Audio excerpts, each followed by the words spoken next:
The scent hit me first. A cloying mix of sawdust, cotton candy, and something else underneath. Something metallic and wrong. The great Atlantic Circus tent loomed above us. A patchwork cathedral of faded reds and blues. The evening sun casting long shadows across the trampled grass. My wife, Karen, gripped our Backstage Pass with barely contained excitement while our kids, Lily, 11, and Max, 8, bounced on their toes, eyes wide with anticipation. "We never win anything," Karen whispered, squeezing my arm. "This is going to be amazing, David." I nodded, trying to match her enthusiasm.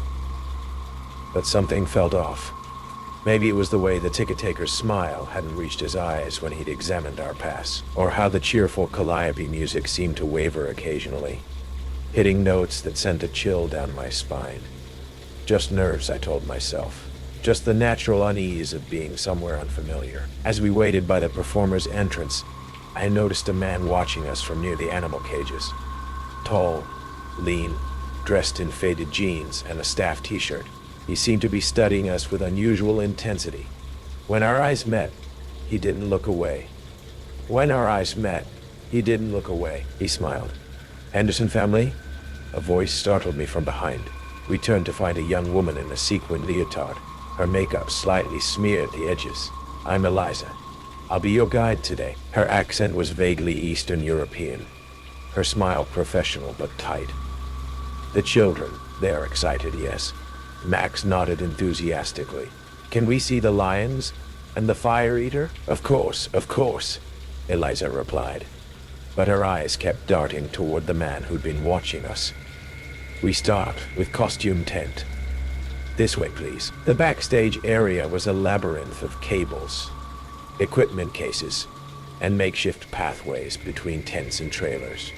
The glamour of the circus faded quickly here, revealing frayed edges and hasty repairs. Performers passed us with barely a glance. A juggler practicing with dull knives, acrobats stretching on mats, a clown removing his makeup with mechanical precision. But there was none of the camaraderie I'd expected, just people going through motions with grim efficiency. "How long has the circus been touring?" I asked, trying to break the awkward silence. "Many years," Eliza replied vaguely. "We are like family, a very quiet family," Karen observed, clearly noticing the same strange atmosphere I had. Eliza's smile tightened further. "Everyone is focused before show.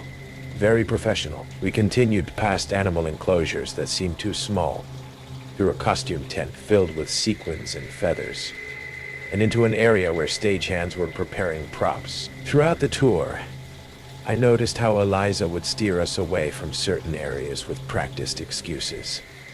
"That is private," she'd say, or "not ready for visitors." After showing us the main ring from backstage, Eliza checked her watch. "We should return now. Show begins soon." That's when Lily spotted it. A weathered green tent set slightly apart from the others, partially hidden behind stacked equipment cases. "What's in there?" she asked, pointing. Eliza's smile vanished entirely. "Storage only. Nothing interesting." But Lily, with the impulsiveness of preteens everywhere, had already darted toward it. "Lily, wait!"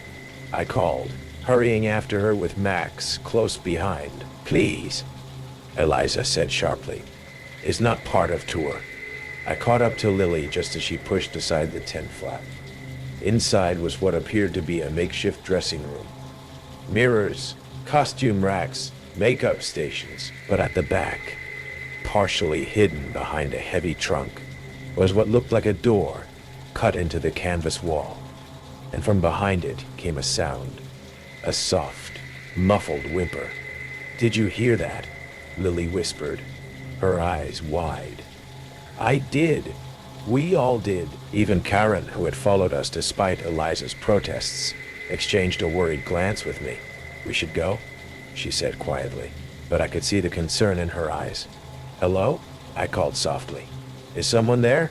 The whimpering stopped abruptly. Something cold settled in my stomach. I approached the door, aware of Karen's warning hand on my arm. David, don't. But I couldn't ignore it. I pushed the trunk aside, revealing a crude wooden door with a padlock hanging open from the latch. I hesitated, then pushed it open. The space beyond was small and dark, lit only by what little light filtered through the canvas walls. But it was enough to see her. A young woman, perhaps in her 20s, bound to a metal chair. Her wrists were raw from rope burns, her mouth covered with duct tape, her eyes wide with terror and exhaustion, locked onto mine with desperate pleading. "Oh my God," Karen gasped behind me, pulling the children back. I rushed forward, my heart hammering. "It's okay," I whispered, reaching for the tape. "We're going to help you." The woman's eyes suddenly widened further, looking past me toward the door. Before I could turn, a voice broke the silence. Well, what have we here?" I spun around to find 3 figures blocking our exit. A massive man with a handlebar mustache, a woman in a contortionist practice clothes, and the man I'd noticed watching us earlier, now holding something that glinted in the dim light. A knife. "You've wandered somewhere you shouldn't be," the big man said, his voice deceptively gentle. "Somewhere private." Karen pulled the children behind her. "We were just leaving," she said, her voice shaking. "We didn't see anything." "We didn't see anything." "But you did," the knife wielder said softly. "You saw our little secret." "She needs help," I said, trying to keep my voice steady. "She's being held against her will." The big man laughed, a sound without humor. "Such imagination. She's part of tonight's illusion act. The Vanishing Lady." Very dramatic. The bound woman made an urgent, muffled sound, shaking her head violently. "She doesn't seem to be a willing participant," I challenged. "Performance anxiety," the contortionist said with a dismissive wave. "She gets like this before every show." It was a transparent lie. The woman's terror was real, her bonds cruelly tight. But as the knife wielder stepped closer, I became acutely aware of my children huddled behind Karen, their eyes wide with fear. "Let's not ruin the magic," the big man said, his friendly tone at odds with the threat in his eyes. "You came for a tour, not to see how the tricks work. So disappointing to know the secrets, isn't it? We should go," Karen whispered urgently. Now, the moral calculus was impossible. Help this stranger and risk my family, or walk away and leave her to whatever fate awaited her. My eyes met the bound woman's again. She was crying silently, tears streaming down her face. "I think it's time for your tour to end," the knife wielder said, stepping aside to clear a path to the door. "Unless you'd like to stay for a private performance." The threat hung in the air, undeniable despite its vague phrasing. "David," Karen pleaded. "The kids. I made the hardest decision of my life." "We're leaving," I said, the words like ash in my mouth. The big man smiled. "Smart choice. But before you go, a reminder. What happens backstage stays backstage. The magic of the circus depends on secrets." His voice hardened, "and those who reveal secrets tend to disappear." "We won't say anything," Karen promised, her arm tight around the children. As we were escorted out, I managed one last glance at the woman.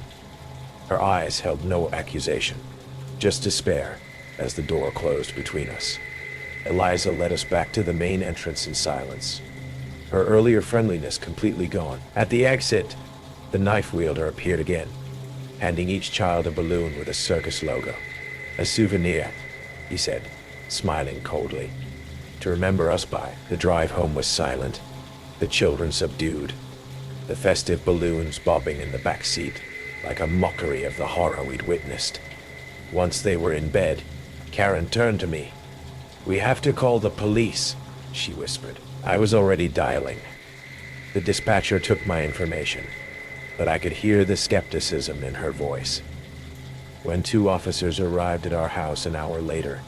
Their faces showed the same doubt. "A woman tied up backstage at the circus," Officer Ramirez repeated, writing slowly in his notebook.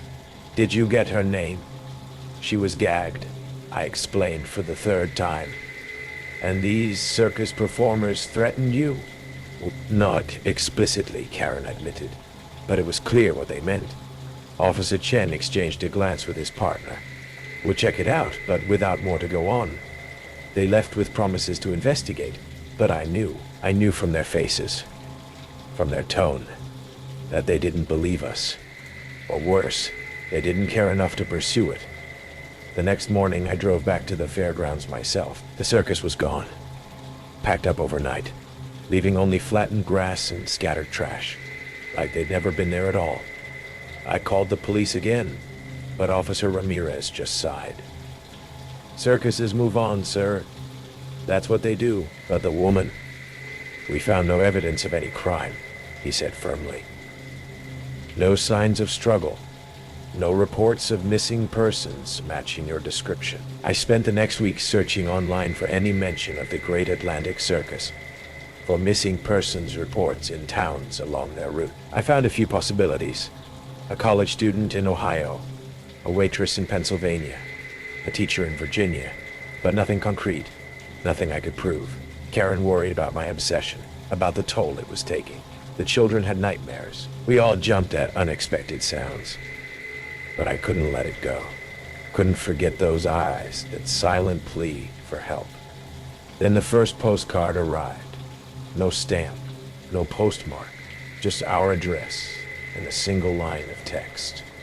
"The circus remembers." A week later, another. "Secrets stay secret." We changed the locks, installed a security system, considered moving. But the postcards kept coming, appearing in our mailbox like magic.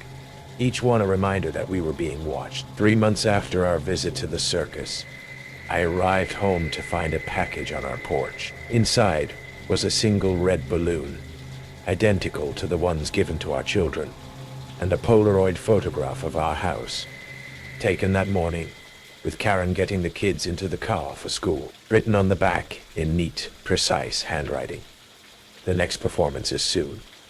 We moved 2 days later, leaving most of our belongings behind, fleeing to Karen's sister's house 3 states away. We didn't tell anyone where we were going, changed our phone numbers, kept the children out of school for a month. It's been 2 years. We've built a new life, a new home.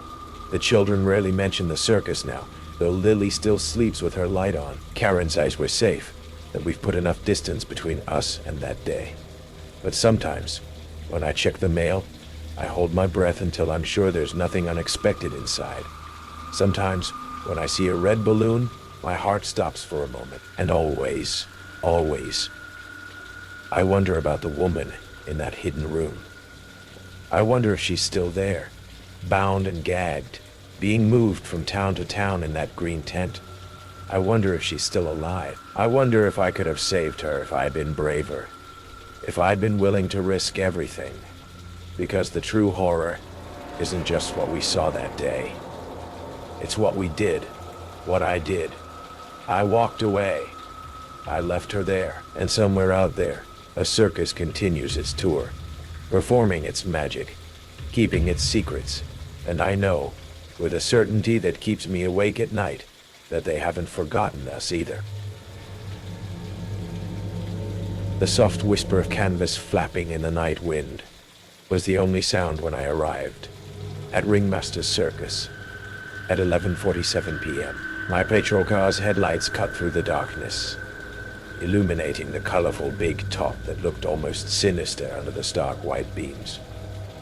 But something was wrong with the usual circus sounds. No distant laughter from late-night crew members. No animals settling in their pens. No generators humming. Just that eerie flapping and the creak of rigging swaying in the Oklahoma wind. Then I heard it. A low sobbing coming from somewhere near the performer trailers, followed by hushed voices speaking in urgent whispers. When I stepped out of my cruiser, the conversation stopped immediately. as if my car door slamming had been a signal for silence. Why would circus people stop talking when police arrived, unless they had something to hide? I'm Detective Sarah Collins, a 15-year veteran of the Tulsa Police Department, and I'd seen plenty of unusual crime scenes. But this call was different. A murder at a traveling circus that had set up on the outskirts of town for a 3-day run. The victim was Elena Vasquez, a 28-year-old tightrope walker who'd been found strangled in her trailer an hour earlier. The murder weapon was her own performing rope, the same silk cord she'd used for her death-defying act just hours before. The circus manager, a sweaty man named Frank Morrison, met me at the entrance with obvious nervous energy. "Terrible thing, Detective," he said, wringing his hands. "Elena was like family to us. Can't imagine who'd want to hurt her." But as he spoke, I noticed his eyes kept darting toward the cluster of performer trailers, like he was watching for someone. "Who found the body?" I asked. "Dimitri, our strongman. He went to check on her when she missed the crew meeting." The crime scene was small, but telling. Elena's trailer was neat except for obvious signs of a struggle. Overturned furniture, scattered makeup, and most disturbing, rope burn marks on her wrists suggesting she'd been restrained before being killed. The murder had been personal and methodical. As I photographed the scene, I became aware of faces pressed against trailer windows, watching my every move. When I looked directly at them, the curtains snapped shut, but I could feel their eyes still on me. "I'll need to interview everyone who was here tonight," I told Morrison. His face went pale. "All of them, Detective. These are good people, performers, not criminals. One of them is a killer." The interviews began in the main tent, and with each conversation, my unease grew. The performers' stories were too consistent, too rehearsed. They all claimed to have been in the main tent during the time of the murder, watching a late-night rehearsal. But when I asked for specifics, who was where, what acts were practiced, their accounts began to diverge. Dimitri, the strongman who'd found Elena, was particularly nervous. His hands shook as he described discovering her body, and he kept glancing toward the tent entrance like he expected someone to interrupt. Elena had been getting threatening letters, he finally admitted. Someone didn't like her act. What kind of threats? Jealous stuff. About her being the star performer. Said she didn't deserve the spotlight. "Do you still have the letters?" Dimitri's eyes darted away. Elena threw them out. Said they weren't worth keeping. But I had the feeling he was lying. As the night wore on, I noticed something increasingly disturbing. Every time I moved from one interview location to another, I caught glimpses of the same figure. Someone in dark clothing watching from the shadows between trailers. When I tried to approach, the figure would melt away into the maze of circus equipment and vehicles. Was I being paranoid? I wondered, but my 15 years of experience had taught me to trust my instincts. Someone was tracking my movements with the precision of a predator. During my interview with Carmen, the trapeze artist, she leaned forward conspiratorially. "You should be careful, Detective," she whispered. "Whoever killed Elena is still here, still watching." "What makes you say that?" "Because Elena found out something she wasn't supposed to know. About the money." "What money?" Carmen's eyes darted to the tent entrance, then back to me. "The circus isn't just entertainment. Some of us, we move things from town to town. Things that aren't supposed to cross state lines." Before I could ask more questions, she stood abruptly. "I've said too much. But watch yourself. Elena thought she was safe too." That's when the lights went out. The main tent plunged into complete darkness, and I heard the sound of footsteps running in different directions. My hand went instinctively to my weapon as I fumbled for my flashlight. When the beam cut through the darkness, I saw something that made my blood freeze. A noose, made from the same type of rope that had killed Elena, was hanging from the center pole, swaying gently in the air. Attached to it was a note. "Stop asking questions." The message was clear. I was the next target. My radio crackled to life. "Detective Collins, we have backup en route to your location." But as I keyed my mic to respond, someone grabbed me from behind. A strong arm wrapped around my throat, and I could smell the scent of circus animals and sawdust on my attacker's clothes. "You should have minded your own business," a voice hissed in my ear. It was Morrison, the circus manager, his friendly demeanor completely gone. I drove my elbow backward into his ribs and spun away, drawing my weapon. In the harsh glare of my flashlight, Morrison's face looked desperate and dangerous. "Elena found out about our smuggling operation," he said, advancing slowly. "Threatened to turn us in. I couldn't let that happen. So you killed her. I protected my family. These people depend on this circus for survival. Elena was going to destroy everything." That's when I realized the full scope of what was happening. This wasn't just a traveling circus. It was a mobile criminal enterprise, using the cover of entertainment to transport drugs, weapons, or contraband across state lines. Morrison lunged at me, but I was ready. The struggle was brief but violent, ending when backup arrived and found us both on the ground. Morrison in handcuffs and me with a split lip, but alive. The investigation that followed revealed the circus had been operating a drug trafficking network for 3 years, using their legitimate travel schedule to move product between major cities. Elena had discovered Morrison's secondary business and threatened to expose it unless he shut it down. Morrison confessed to strangling her with her own rope to make it look like an accident during practice. He'd planned to stage my death the same way. 7 members of the circus were arrested, but 5 others, including Dimitri and Carmen, disappeared before dawn, taking whatever evidence they could carry. The case closed, but the circus community's code of silence left many questions unanswered. How many other traveling shows were fronts for criminal operations? How many performers were victims? And how many were willing participants? I never found out what happened to the 5 who escaped. But sometimes, when I drive past empty lots where circuses have set up temporarily, I wonder if they're still out there somewhere, still performing, still moving their contraband from town to town. And I wonder if they remember the detective who almost brought down their entire operation. Because in a community that lives by loyalty and secrecy, I have the feeling they might be holding a grudge. It started with a faint scratching noise at the end of the hallway, a tiny rhythmic scrape, like fingernails tracing wood. At first, I brushed it off. After all, this was my first night alone in the circus trailer. Noises were bound to creep me out. Still, I found myself holding my breath, straining to listen. The scraping stopped, replaced by silence heavy enough to squeeze the air from my lungs. Had someone been watching me? I shook off the feeling. Probably rats or nerves. But as I lay back in my bunk, staring at the cracked ceiling, sleep felt impossible. Somewhere outside, the faint echo of clown music floated through the night air, twisting the silence into something sinister. I was beginning to regret ever putting on the makeup. It was June in a dusty town in Oklahoma when I first joined the traveling circus. I needed the job desperately. Bills were piling up, and the pay was decent enough. They handed me a colorful wig, painted my face, and called me Happy Hank. At 26, I'd never imagined I'd become a circus clown. But you do what you must. My first few shows were harmless enough. Kids laughed, parents applauded, and the other clowns, Marco, Eddie, and Gus, seemed friendly. But behind their painted smiles, something felt wrong. Their eyes never matched their laughter. Then one evening, I noticed something. It was small.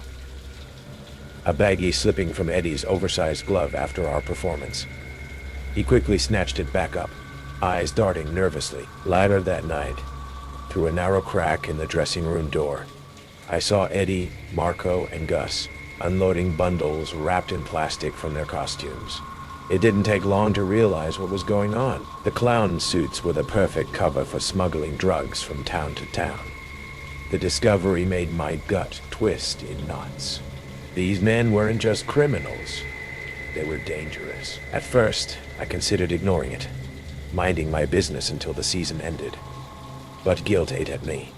I confronted Marco after our next performance, voice trembling but firm. "You need to stop," I said, my heart slamming against my ribs. Marco smiled. His clown makeup cracked from sweat, revealing yellowed teeth. "You really should have minded your own business, Hank." His grin didn't fade as Eddie and Gus appeared behind me. Before I could react, a cloth pressed over my face, thick with chemicals. Everything went dark. I woke chained inside a tiny, filthy trailer. Rusted walls, stale air choking me. My costume was gone, replaced by panic so intense I could barely breathe. Voices murmured outside, low, cold, discussing what to do next. "Hell talk," Marco hissed. "We gotta finish it." The words chilled my bones. Hours crawled by in darkness. My wrists bled raw from struggling. Outside, distant carnival music mocked me, a cruel soundtrack to my terror. I knew one thing for sure. I had to escape before dawn, or I wouldn't survive. As midnight stretched deeper, footsteps approached, crunching gravel outside the trailer. My heartbeat thundered painfully. The lock rattled violently, and the door swung open, Marco silhouetted in moonlight, eyes cold as steel. A hunting knife glinted in his fist. "Let's make this quick," he said calmly, stepping toward me. Adrenaline exploded through my veins. As Marco reached down, I lunged upward, slamming my forehead into his chin. He staggered, dropping the knife. It skittered across the metal floor. We both scrambled desperately. I reached it first. Shaking violently, I held the blade between us, barely recognizing my own ragged voice. "Stay back," Marco smiled, eerily calm despite the blood dripping from his split lip. He laughed softly, backing toward the door. "You won't make it far." He disappeared into darkness. I stumbled outside, lungs gasping, blinking at the sudden glare of carnival lights. Music pounded, warped, menacing. The laughter from distant crowds now felt threatening. I moved quickly through shadowed trailers, glancing behind, certain Marco was close. Suddenly, footsteps echoed nearby. My pulse spiked as Eddie appeared around the corner, makeup smeared grotesquely, eyes wild. "Get him!" Eddie shouted. My legs burned as I sprinted toward the dark edge of the lot. Circus tents blurred by, faces twisted by shadows. I plunged into dense woods, branches clawing at my face. Tearing skin, laughter echoed behind me, a chilling clownish cackle slicing the night. I ran until the circus lights faded, collapsing beside an empty highway, bloodied and exhausted. Headlights eventually appeared, illuminating my battered face. A trucker stopped, calling police immediately. Within hours, authorities raided the circus grounds. Marco, Eddie, and Gus were arrested, their twisted drug smuggling scheme exposed. But even after giving my statement, testifying at trial, and watching them sentenced, relief never truly arrived. Months passed. Sleep became impossible. Clown faces haunted every dream, painted smiles melting into sinister sneers. Every creak of floorboards felt like a threat. Marco's final words echoed endlessly. "You won't make it far." I moved towns, changed jobs. Normalcy felt out of reach. Even now, as I lie awake at night, I swear I hear distant circus music, a warped melody whispering from the darkness. Each shadow seems to wear painted faces, their empty eyes fixed on me, always waiting patiently, silently, promising they'll never forget. I often wonder if Marco was right. Maybe I never truly escape, because no matter where I go, no matter how far I run, a quiet fear lingers, whispering softly in the darkness. They're still coming. The circus tent smelled of popcorn and sawdust, the air alive with laughter and the brassy blare of a calliope. My family and I were settled in the bleachers, my kids' eyes wide with wonder as acrobats twirled above. It was a warm June evening in 2024, and we'd driven to a small fairground outside Omaha for a rare night out. But as the tightrope act began, I heard it. A faint, slurred shout from above, barely audible over the music. The acrobat, a wiry man in a glittering costume, was swaying, his steps uneven. My stomach tightened. Was he drunk? The crowd's cheers faltered, and I felt a prickle on my neck, like someone was staring right at me. Who was watching us in the chaos? I'm Jenna, a 35-year-old mom and accountant, always planning family outings to keep my kids, Mia and Ethan, happy. My husband, Tom, a high school teacher, loves these small-town fairs, so when we saw flyers for Cirque de la Lune, we jumped at the chance. It was a Friday night, the fairground buzzing with locals, the tent glowing under strings of lights. Mia clutched her cotton candy while Ethan snapped photos with his phone. Everything felt perfect, a slice of Americana, until it wasn't. As the acrobat stumbled, the crowd gasped. He teetered, arms flailing, then fell, his body hitting the net with a sickening thud. Screams erupted, and people surged toward the exits. In the chaos, a hand grabbed my arm, rough and insistent. A man, tall with a scruffy beard, leaned close, his breath sour with whiskey. "Come with me, I'll get you to safety," he said, pulling me toward the back of the tent. His eyes were too bright, his grip too tight. I yanked free, my heart racing, and grabbed Mia's hand, shouting for Tom and Ethan. The man vanished into the crowd, but his stare lingered in my mind, cold and wrong. We regrouped outside, the air thick with dust and panic. Tom held Ethan close, but I couldn't shake the man's touch, his fingers like a brand on my skin. "Probably just some creep," Tom said, but his voice was unsteady. We decided to head back to our car, but as we crossed the fairground, I noticed something off. My purse, slung over my shoulder, was unzipped, my wallet slightly askew. Had I left it like that? The fairground was still chaotic, but I swore I saw the same man near the Ferris wheel, watching us, his silhouette sharp against the spinning lights. Back at our motel, a cheap place off the highway, I checked my wallet. Nothing missing, but my driver's license was flipped upside down. My hands shook as I locked our door. Was I overreacting? I'd read about pickpockets and fairs, but this felt different, deliberate. That night, as the kids slept, I heard a faint scrape outside our room, like boots dragging on pavement. I peeked through the curtains, my breath catching. The parking lot was empty, but a single cigarette butt smoldered on the ground, its ember glowing like an eye.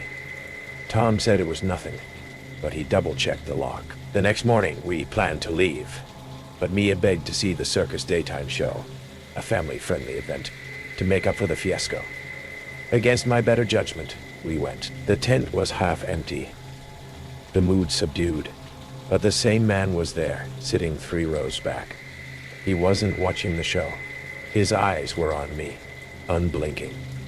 I nudged Tom, who frowned but whispered, "Just ignore him." During a clown act, I stepped out to use the restroom, my nerves frayed. In the dim hallway, I heard it again, that scrape, slow and deliberate, behind me. I turned, and there he was, leaning against the wall, twirling a keychain that looked like mine.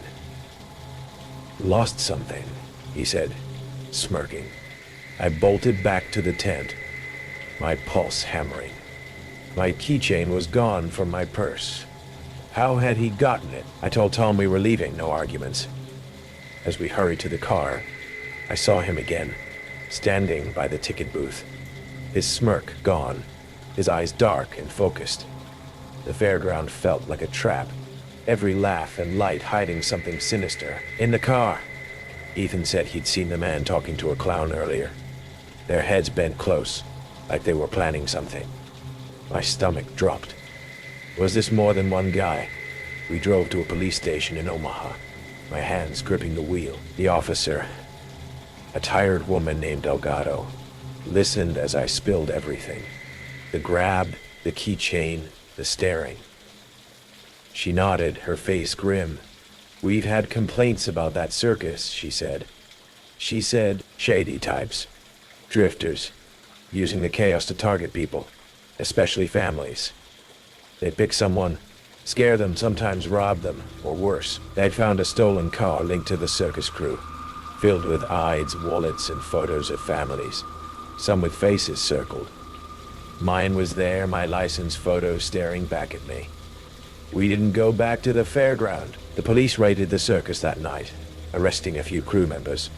But the man who grabbed me, identified as a drifter named Ray, was gone. They think he was part of a ring, preying on families for quick thefts, or something darker, thriving on the fear and confusion of the crowd. Delgado said he'd likely moved on to another town, another show. We're home now. But I don't take the kids to fairs anymore. Mia's nightmares keep her up, and Tom checks the windows every night. I keep my purse locked in a drawer, but I still feel his grip on my arm, see his smirk in my dreams. Last week, a flyer for Cirque de la Lune showed up in our mailbox. No postmark, just my name scrolled in red. And I swear I heard that scrape outside our house, waiting for us to step into the chaos again. The smell hit me first. A mixture of sawdust, animal musk, and something else I couldn't identify at 8 years old. Something sour and wrong that made my stomach turn as I wandered away from the bright circus lights toward the darker areas behind the big top. I was supposed to stay with my parents, but the cotton candy vendor had distracted me. And when I looked up from counting my change, they were gone, swallowed by the crowd of families enjoying the Miller Brothers circus on that humid July evening in 1987. The sounds from the main tent grew muffled as I walked deeper into the maze of trailers and equipment trucks, looking for someone to help me find my way back. That's when I heard the sharp crack of leather against flesh, followed by a deep, guttural growl that made every hair on my neck stand up. It wasn't the playful roar I'd heard during the show. This was the sound of an animal in pain. But why would anyone hurt the circus animals after the show was over? I'm Michael Torres, and I was 8 years old when Miller Brothers Circus set up in the empty lot behind Walmart in our small Texas town. My parents had promised me this trip for weeks. My first real circus with tigers, elephants, and death-defying acrobats. The performance had been magical. Spotlights cutting through the darkness, the smell of popcorn and excitement, the gasps of the crowd when the tightrope walker nearly fell. Everything a kid dreams a circus should be. But now, lost in the shadows behind the spectacle, I was discovering what happened when the audience went home. The cracking sound came again, followed by an angry human voice shouting commands. I couldn't quite make out. My curiosity overcame my fear, and I followed the sounds toward a row of large metal cages, set up about 50 yards from the main tent. The cages were dimly lit by a single work light, casting harsh shadows that made everything look menacing and strange. Inside the largest cage, I could see the silhouette of one of the tigers from the show. A magnificent orange and black cat that had jumped through flaming hoops just an hour earlier. But now the tiger was cowering in the corner of its cage while a man in overalls stood over it with a long leather whip.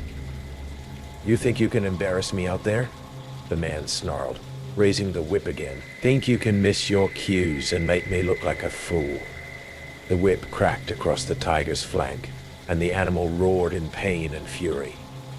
Blood was visible on its striped coat, where the leather had cut through fur and skin. I stood frozen, watching in horror as the man, who I recognized as Victor, the animal trainer from the show, continued to beat the tiger with methodical, calculated cruelty. This wasn't training. This was revenge. "Please stop," I whispered, the words barely audible even to myself. But Victor heard me. He spun around, his face twisted with rage and something else. Panic. In the harsh light, I could see that his eyes were bloodshot, his breath reeking of alcohol, even from 15 feet away. "What the hell are you doing here, kid?" he demanded, stepping toward me with the whip still in his hand. I tried to run, but my legs felt like concrete. Terror had frozen me in place as this massive man approached, his face getting angrier with each step. "You didn't see nothing," he said, grabbing my arm with a grip that would leave bruises for weeks. "You understand me? Nothing." His fingers dug into my shoulder as he pulled me closer to the cage. The tiger watched us with yellow eyes full of pain and mistrust. "You know what happens to little boys who can't keep their mouths shut?" Victor's voice was a harsh whisper. "They disappear, and nobody ever finds them." He dragged me right up to the cage bars, close enough that I could feel the tiger's hot breath on my face. "Big cats gotta eat," he continued, "and they ain't particular about where their meat comes from. Fresh is fresh." The tiger was massive up close, probably 400 pounds of muscle and claws. Its wounds were worse than I'd realized. Deep gashes crisscrossed its flank where the whip had struck repeatedly. "I won't tell," I managed to whisper. "Damn right you won't," Victor said. "Because if you do, I'll know. I'll find you, and I'll feed you to my cats piece by piece." He shoved me away from the cage, and I stumbled backward, falling hard on the packed dirt. "Get out of here," he snarled. "And remember, I know where you live. Small town like this, easy to find one little boy." I ran then, faster than I'd ever run in my life, through the maze of trucks and trailers, back toward the lights and safety of the main area. My parents found me 20 minutes later, crying and shaking by the cotton candy stand. "Where were you?" my mother demanded. We were worried sick, but I couldn't tell them. Victor's threat played over and over in my mind. He knew where I lived. He had those cages, and I was just a kid with no proof of what I'd seen. The circus left town the next morning, but Victor's warning stayed with me. For months afterward, I had nightmares about yellow eyes watching me through my bedroom window. Every van or truck that drove slowly through our neighborhood made me panic. When the mail came late, or my cat disappeared for a few hours, I was convinced Victor had returned to make good on his threat. My parents took me to a therapist, thinking I was having adjustment issues after starting 3rd grade. I told Dr. Morrison about bad dreams and anxiety, but never about what I'd really seen that night. How could I explain that somewhere out there, a man was torturing animals and had threatened to kill me if I told anyone? The nightmares faded over the years, but my fear of circuses never did. Even as an adult, the smell of sawdust or the sound of a ringmaster's voice would send me into a cold sweat. It wasn't until I was 35 and working as a veterinarian that I finally understood the full scope of what I'd witnessed. A colleague forwarded me a news article about animal cruelty arrests at traveling circuses. The investigation had started when a former employee came forward with evidence of systematic abuse. Victor Kozlov, 67, had been arrested for animal cruelty spanning 3 decades. The evidence included photographs of injured animals, video footage of beatings, and testimony from multiple witnesses who'd been too frightened to speak up for years. The article mentioned that investigators believed there were other witnesses, children who'd seen the abuse but had been threatened into silence. Children like me. I called the prosecutor's office, and for the first time in 27 years, told someone about that night behind the circus tent. Victor was sentenced to 15 years in prison, but he served only 7 before dying of liver failure. The surviving animals were relocated to sanctuaries where they could live out their remaining years without fear. But sometimes, late at night, I still wonder about all the other children who might have wandered into those dark areas behind the circus tents. I wonder how many of them were too scared to ever tell their story, and I wonder if Victor was the only one who used threats against children to keep his secrets safe. Because in 30 years of traveling from town to town, Victor Kozlov probably encountered a lot of curious kids who saw things they weren't supposed to see. Not all of them may have been lucky enough to walk away. The silence after Professor Phineas T. Phantasm's Carnival of Curiosities packed up and rumbled out of Oakhaven was always the loudest thing in town. Louder than their calliope music, louder than the Barker's shouts, louder even than the roar of their ancient smoke-belching generator. It was a heavy, watchful silence, the kind that makes you check your locks twice. This year, though, that silence felt different. It felt like something was missing. Something more than just the bright lights and rigged games. My name is Sarah. I run the Oakhaven Apothecary, a little shop on Main Street that sells everything from herbal remedies to local honey. I've lived in Oakhaven my whole life. The annual arrival of Phantasm's Carnival was always a mixed blessing.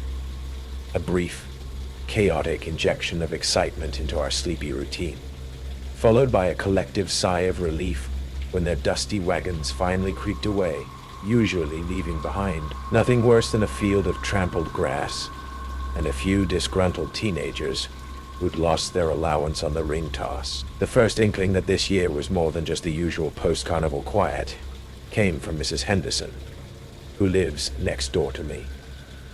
She came over Tuesday morning, the day after the carnival left, her face pale, her hands trembling. "My mother's locket, Sarah," she'd whispered, her voice tight with unshed tears.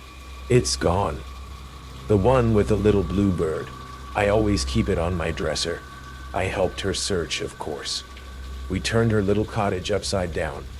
"Nothing, probably just misplaced it, dear," I'd said, trying to reassure her, though a tiny, cold worm of unease had begun to wriggle in my own gut. Mrs. Henderson was meticulous. She didn't misplace heirlooms. Was it just a coincidence that the carnival had been in town? Its grimy, transient workers camped out just beyond her back fence. The setup of Oakhaven is pretty standard for these small Appalachian towns. One main street, a few churches, a diner that's seen better days, and a whole lot of woods pressing in on all sides. Phantasm's always set up in Miller's Meadow, a flat, open field, just past the old covered bridge. It's close enough to town to draw a crowd, far enough away that their late-night noise doesn't bother most folks. I'm 35, single, and the apothecary is my life. I know this town and its people like the back of my hand. Over the next few days, the misplaced items started to add up. Old Man Hemlock, down by the creek, was missing his prized collection of antique fishing lures. The Henderson sisters, who ran the bakery, couldn't find the silver serving tray they only used for the church potlucks. Small things, mostly. Sentimental things. Things easily pocketed, easily sold in the next town down the road. The unease in Oakhaven grew from a whisper to a worried murmur.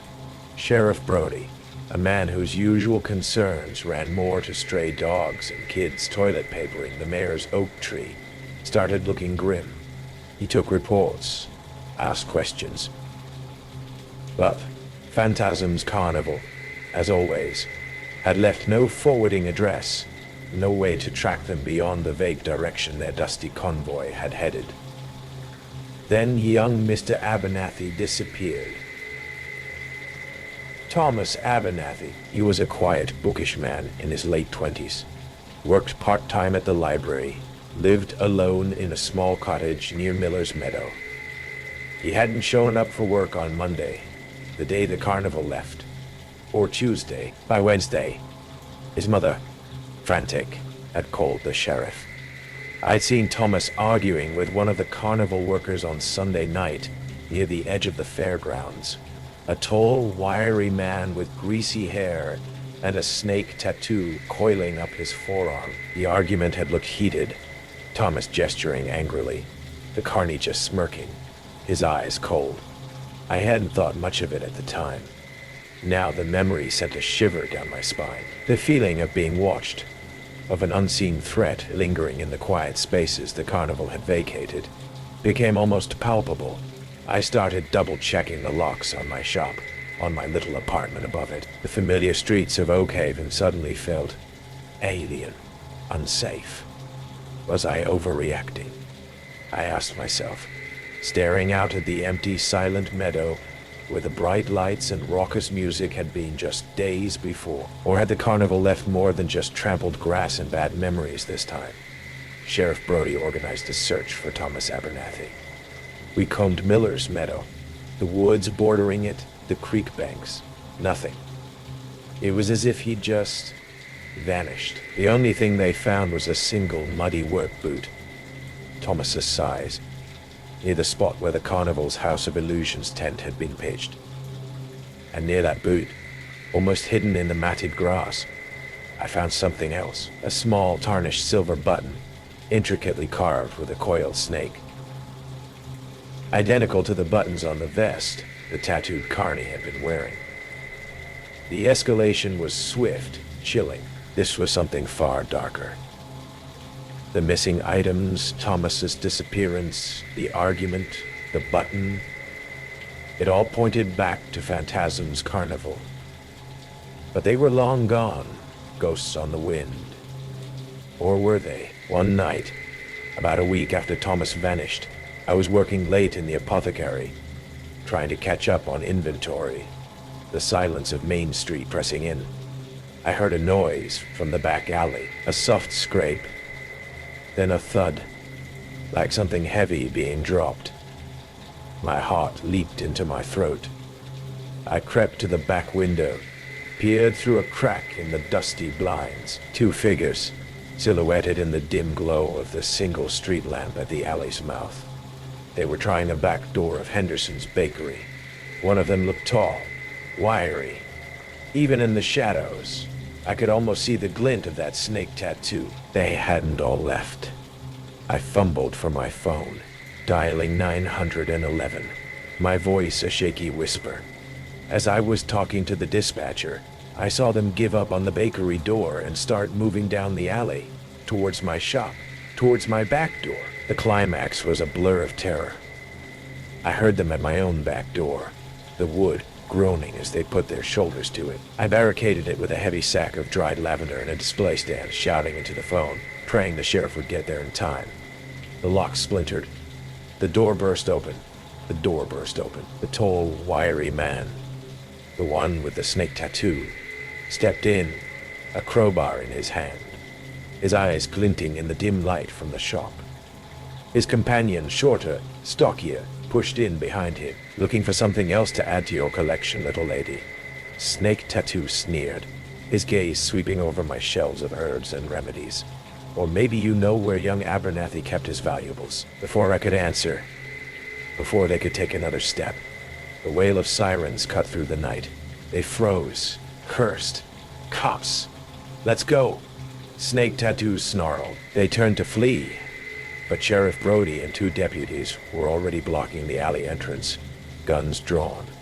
The aftermath was messy. The two carnival workers, whose names turned out to be Finn and Marcus, were part of a smaller, more predatory crew within Phantasms. They'd been systematically looting small towns on the carnival circuit for years, targeting homes and businesses they knew would be empty during the shows, or whose owners seemed vulnerable. Thomas Abernathy, they claimed, had confronted them after seeing them break into his cottage. There had been a struggle. They swore they hadn't meant to kill him, just shut him up. They'd buried his body in the woods, deep, where they thought no one would ever find it. The missing items from the other homes, they'd already fenced most of them in the next county. Phantasm's Carnival itself, the larger organization, claimed ignorance, of course. A few bad apples. They were never directly implicated, always moving, always one step ahead of any real investigation. Finn and Marcus went to jail. Thomas Abernathy's body was recovered. Oakhaven mourned. The silence after the carnival leaves. Oakhaven is different now. It's not just empty. It's watchful. It's knowing. Every year, when the posters for some new traveling show go up, a collective shiver runs through our town. We check our locks. We watch our neighbors' houses, because we know that sometimes the brightest lights and the most dazzling illusions are just a cover for the darkness that travels with them. A darkness that can steal more than just your valuables. It can steal your peace, your security, your very life. And sometimes it leaves behind only the chilling echo of a calliope and the empty space where a friend used to be. The blade whistled past Elena's left ear, missing by inches instead of the usual fraction of an inch.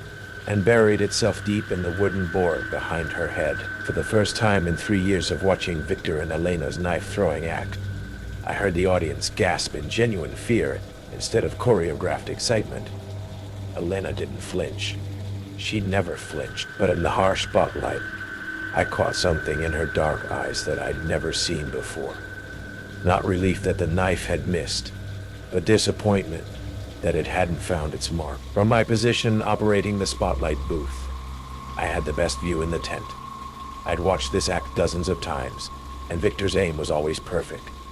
Surgically precise, each blade landing exactly where it was supposed to, creating a perfect silhouette around his wife's motionless body. But tonight, something was different. Tonight, Victor's hands were shaking, and Elena looked like she was praying for one of those knives to end her suffering. I'm Marcus Webb, a 26-year-old sound and lighting technician who'd been traveling with Castellini's family circus for 8 months. It was a small operation, maybe 30 performers and crew. The kind of traveling show that hit small towns across the Midwest, setting up in empty lots and fairgrounds. Victor and Elena Kozlov were the star act. The magnificent Kozlovs, according to the hand-painted banner outside their performance area. He was a massive man with graying hair and hands like bear paws. She was petite, beautiful, with a kind of stillness that came from years of having sharp objects thrown at her head. They'd been performing together for 15 years, married for 12. To the audience, they were the perfect circus couple. Dangerous, exotic, romantic. But I was starting to see cracks in that facade. The first sign something was wrong came during their second performance that night. As Victor retrieved his knives from the board, I noticed a thin line of blood running down Elena's upper arm. One of the blades had actually nicked her, cutting through her sequined costume to draw blood. She stood perfectly still as he pulled the knife free, not even looking at the wound. "Ladies and gentlemen," Victor announced to the crowd, "a small scratch is the price of perfection." The audience laughed and applauded, thinking it was part of the act. But I could see Elena's face in the spotlight, and there was something hollow in her expression, like she disconnected from her own body. After the show, I was coiling cables behind the main tent when I heard voices from the direction of the performer trailers. Angry voices speaking in what sounded like Russian. Victor's voice was louder, more aggressive. Elena's responses were barely whispers. Curiosity got the better of me, and I crept closer to their trailer, staying in the shadows between the equipment trucks. Through their window, I could see Victor pacing back and forth, gesticulating wildly. Elena sat on their small couch, perfectly still, just like during their act. "You moved," Victor was saying in heavily accented English. "During the third sequence, you moved." "I didn't move," Elena replied quietly. "Don't lie to me." He spun around, and I saw that he was holding one of his throwing knives, not practicing, but gripping it like a weapon. I felt your fear. It threw off my concentration. "I wasn't afraid. You're always afraid." Victor moved closer to her, the knife glinting in the trailer's overhead light. "That's what makes the act work. The audience can smell your terror. They pay to see you almost die." Elena didn't respond, didn't move, didn't even seem to breathe. But if you keep flinching, keep ruining my timing, maybe I should give them what they really want to see. The way he said it, the casual tone mixed with the implied threat, made my blood run cold. This wasn't a performance discussion. This was a husband threatening his wife with a deadly weapon. I backed away from the trailer, my heart pounding. Was I overreacting? Circus people live differently, talk differently. Maybe this was just how they worked through their professional disagreements. But over the next few days, I started paying more attention to the Kozlovs when they thought no one was watching. Elena never ate in the communal dining area with the other performers. She stayed in their trailer while Victor held court with the other acts, telling stories and drinking vodka. When she did appear in public, she wore long sleeves even in the summer heat, and I began to notice faint bruises on her wrists and neck that makeup couldn't quite cover. During rehearsals, Victor would criticize her constantly. Her posture, her breathing, the way she held her head. If she made the slightest adjustment, he'd stop the entire session and make her start over. Stand still, he'd bark. You're not a person up there. You're a target. Targets don't think, don't move, don't feel. The other performers would exchange glances during these tirades, but no one ever intervened. In the circus world, what happened between a performer and their partner was private business. But I was starting to realize that Elena wasn't just Victor's performance partner. She was his prisoner. The breaking point came during our stop in a small Kansas town. I was doing sound checks before the evening show when I heard screaming from the Kozlov trailer. This time, I didn't hesitate. I ran toward the sound and found their trailer door hanging open. Inside, Victor had Elena pinned against the wall, a knife pressed against her throat. "Please," she was whispering. "I'll do better. I'll be perfectly still." "You embarrassed me last night," Victor snarled. "The audience saw you flinch when I threw the blade over your head. They laughed. I didn't mean to. Maybe it's time for a new target," he said, pressing the knife closer. "Someone who won't disappoint me." That's when I stepped through the doorway. "Victor," I said, trying to keep my voice calm. "Show starts in 20 minutes. You need to get ready." He spun toward me, the knife still in his hand, his face twisted with rage. For a moment, I thought he might use it on me instead. "Get out," he said quietly. "This is none of your business," I replied. "The whole circus is my business," I replied. "And right now, you're holding up the show." For 30 seconds, we stared at each other. Victor still had the knife, still had Elena pressed against the wall. But other crew members were starting to gather outside the trailer, drawn by the commotion. Finally, Victor stepped back. "We'll finish this later," he told Elena. She nodded, not meeting his eyes. That night, I called the police from a payphone outside the fairgrounds. I told them about the threats, the weapons, the obvious signs of abuse. They said they'd look into it, but domestic disputes involving circus performers were complicated. People moved around. Jurisdictions were unclear, and victims rarely cooperated with investigations. The next morning, the Kozlovs were gone. Their trailer was empty, their performance equipment loaded into Victor's truck. No forwarding address, no goodbye to the other performers. They'd vanished in the middle of the night, like they'd never existed. The circus manager said Victor had gotten a better offer with another show. Standard practice in the business. Performers came and went without warning, but I knew better. I'd seen the fear in Elena's eyes, the practiced way she'd accepted his threats. 6 months later, I was working with a different circus in Ohio when I heard the news. Elena Kozlov had been found dead in a motel room outside Cleveland. Multiple stab wounds.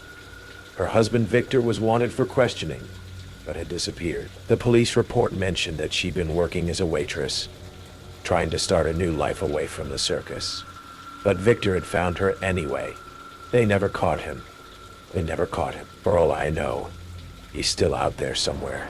Maybe with a new partner, a new target for his knives. And sometimes I wonder if there are other Elenas in other circuses, standing perfectly still while the man they're trapped with throws sharp objects at their head, night after night. The audience thinks it's just an act. But some targets never get to leave the stage.